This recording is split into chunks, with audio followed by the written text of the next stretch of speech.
ఆయన ఇచ్చినటువంటి టేబుల్లో 2002 డాటా అవసరమైతే 2002 అంటాడు. ఆయనకు అవసరమైతే 2006 డాటా అవసరమైతే 2006 నుండి డాటా తీసుకుంటాడు. ఆయనకు అవసరము 2014 అనుకుంటే 2014 నుండి తీసుకుంటాడు. రెండవది, ఆయన రిటైర్ జస్టిస్ అసలు ఏం సర్వీసెస్ చేసాడో నాకు తెలియదు, కానీ ఆయనకు మాస్ కాపింగ్ కూడా చేయడం రాదు.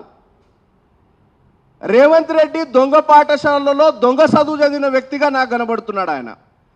జస్టిస్ ఉషా మెహ్రా కమిషన్ చాలా క్లియర్గా కులాల యొక్క స్ట్రక్చర్ ఏంటి, డెఫినేషన్ ఏంటి, ఆ కులాల యొక్క బేసిస్ ఏంటి, ఏ స్టడీస్ ఏం చెప్తుంది ఆ రిపోర్ట్లో ఆమె చెప్పింది.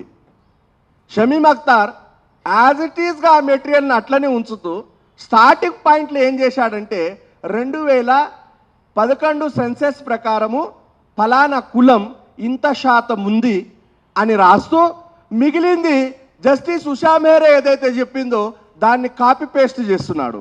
మరి ఈయనేం పని చేసినట్టు?